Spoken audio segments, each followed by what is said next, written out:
Cabinet से मंजूरी मिलने के बाद डिस्टर्ब एरियाज बिल यानी 2026 को लेकर राजस्थान की राजनीति में जबरदस्त हलचल मच गई है।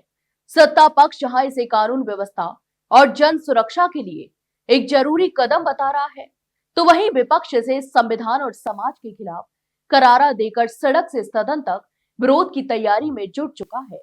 इस विधेयक पर सबसे तीखी प्रतिक्रिया राजस्थान विधानसभा नेता प्रतिपक्ष टीकाराम जूली और पीसीसी चीफ अध्यक्ष गोविंद सिंह डोटासरा की ओर से सामने आई है।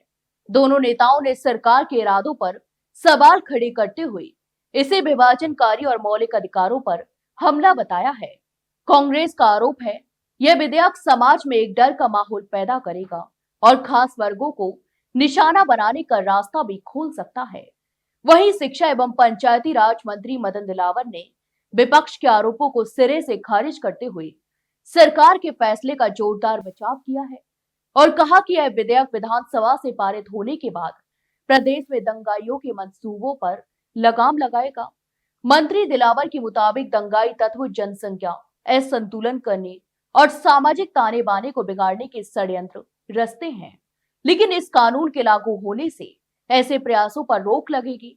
मदन दिलावर ने यह भी स्पष्ट किया कि मंत्रिमंडल की बैठक में सरकार ने अशांत घोषित क्षेत्रों में स्थायी निवासियों की संपत्तियों और किराएदारों के अधिकारों के संरक्षण को प्राथमिकता दी है। उन्होंने कहा कि विधेयक का उद्देश्य किसी के अधिकार छीनना नहीं, बल्कि कानून के दायरे में रहकर शांति और सुरक्षा सुनिश्चित करना है।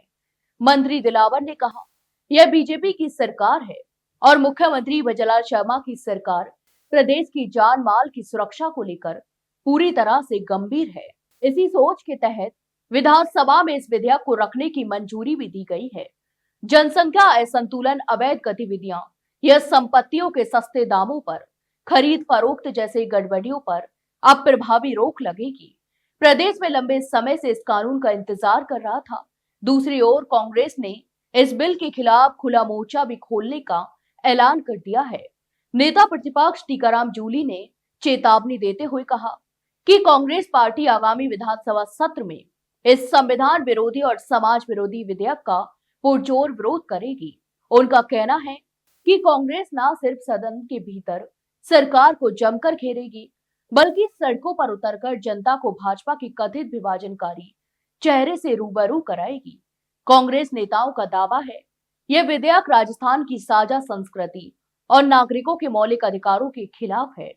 उन्होंने कहा कि प्रदेश के गौरव और लोकतांत्रिक मूल्यों की रक्षा के लिए पार्टी किसी भी हद तक जाकर संघर्ष करती रहेगी।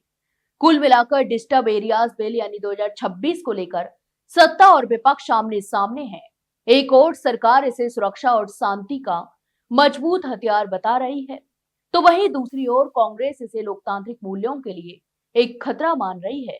अब आने वाले विधानसभा सत्र में यह मुद्दा राजनीतिक टकराव का एक बड़ा केंद्र बनने के आसार साफ नजर आ रहा है। तो आपकी इस पूरे मामले पर क्या राय है, हमें कमेंट बॉक्स में कमेंट करके जरूर बताएं और वही वीडियो को लाइक और शेयर जरूर करें और हाँ, चैनल को सब्सक्राइब करना ना भूलें। फिलहाल के लिए इतना ही, जल्द मिलते एक नई जानकारी के साथ, तब तक के लिए नमस्कार।